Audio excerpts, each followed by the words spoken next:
Okay, we are back live from my kitchen, and I have the dog still scratching at the door, so we may have to pause for her again, like we do all the time, but oh well. This is what happens when we work from home, right? So, in the past couple days, we've been talking about the QAR method, and we used a video clip to practice that. Today, we're going to take a look at a spoken word poem and actually the text, written text of the poem itself. And we are going to apply the QAR technique to this poem. It is by Elizabeth Acevedo and it is called Hair. You see a theme here. She is not just a poet, but also a writer of prose novels. The first novel that we're going to read for this class is called The Poet X. And so that is why I chose one of her poems to start with, so that we can become kind of accustomed to, who she is and what she's all about before we read that book. And so that we can practice QAR so that when we read, we will be able to better communicate with each other about what we're reading. Okay. So Elizabeth Acevedo is actually from the Dominican Republic. Well, let me scratch that. I'm not sure she herself is from the Dominican, but her background is Dominican. Okay.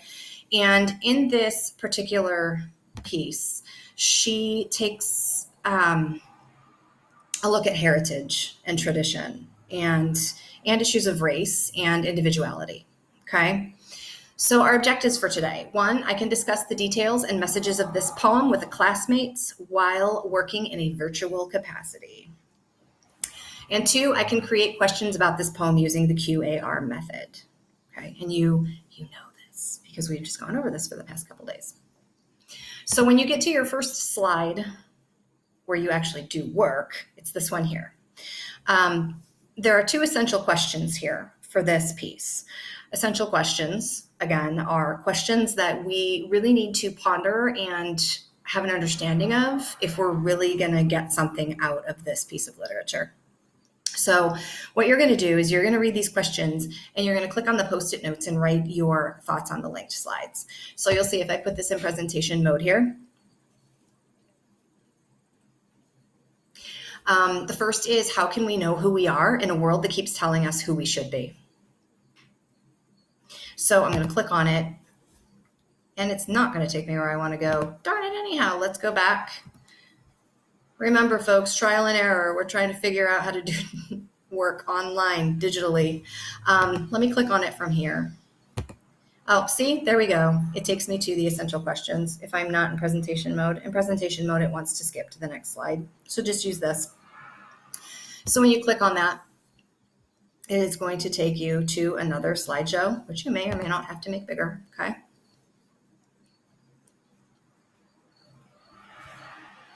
The question is up here in the top corner on every slide. There are several slides to give you all a place of your own to write. Just make sure that you're not messing with anybody else's slides. There's plenty of space for everybody to write what they need to write. So please just be respectful of the other people's spaces, okay? So it says click an empty Post-it note and type your response. So there are several pages with several Post-it notes. If there is no space left on the first slide, just move on to the next, all right? Or if you want the green and somebody else already took the green, go to the next slide. I don't care. You do you, okay? So I like the green here. So you're going to highlight that, double click on it, and you will be able to type your response. Okay, so how can we know who we are in a world that keeps telling us who we should be? Think about that. Type your response. The other essential question that I want you to consider is, how important is it to keep our ancestral and ethnic traditions alive? So an ancestor is somebody in our family who came before us. Ethnic has to do with our race and cultural heritage, okay? Like my ethnic background is like German, Irish, English, and probably a splash of a bunch of other things here and there that I don't even know about, okay? So how important is it to keep those traditions, those family traditions alive? So you're gonna do the same thing. You're gonna click, open it, type what you think.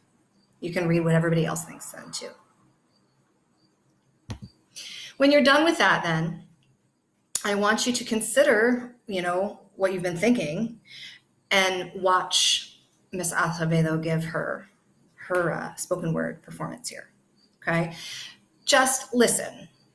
Just listen to her perform it all the way through once. You don't have to read anything. Okay. And if you want to listen more than once because you feel like you missed something, hey, you've got it right here. Do it as much as you want. When you're done listening to it, you can click here and it will take you to an actual copy of the poem. So again, you can make that bigger so that you can see the whole thing. So what I did was I put the text of the poem here, and I also put some links to some things here, like the word stranded here. It takes you to the definition of the word stranded, okay? Trusses, it takes you to a definition. This particular link is going to take you to a video to show you what it was like to be an African being transported during the Middle Passage in the bottom of a ship. I would like you to please watch these things too, because they're going to help you better understand the poem.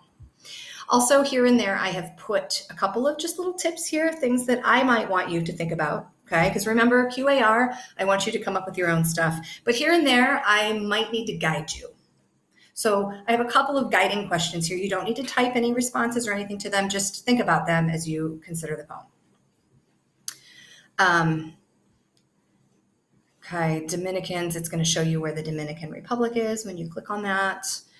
This is going to tell you what that drink is. And here, this I actually used comments to define what she meant here because I wasn't really finding good definitions and I wasn't going to use something like Urban Dictionary in an educational setting. And that was where I was finding a lot of my definitions and they just didn't seem right. So I put them here for you. And there you go. Okay, it's not really very long. So you have that text here. Okay, so when you go to the next page of the assignment, it says, how will we approach our discussion of hair? We will use the QAR method to discuss the poem. So the following 2 slides are a review of what we've learned about. Refer to them as needed. Okay, so these are the same exact slides that we used to do the last assignment where we first practiced this technique. They have all of the question stems on them. You can use those question stems if you need something, but you do not have to use those particular question stems as long as you are writing the appropriate type of question, okay? So when you create your questions, you're going to pick one of the slides that follows this one and claim it, just like last time. Type your name at the top, okay? So you'll go down here, you'll find the slide, type your name. 2, go back to the poem document and reread the poem 2 or 3 more times. When we read poetry, we go through it once just to feel it and hear it. We go through it a second time to start to better understand it, clarify things, maybe some of those words and phrases that I highlighted that'll help you better understand. And then a third time so that we can really, really internalize and think about what the poem says. Okay, so never read a poem just once. I always recommend at least 3 times. And then 3, I want you to create and type 2 or 3 questions for each box on your slide. Make sure you're following the QAR method for each section. So when you go in here, when we practiced, I only made you create 1 question per section, but for the purposes today, I want you to come up with 2 or 3 of each type of question.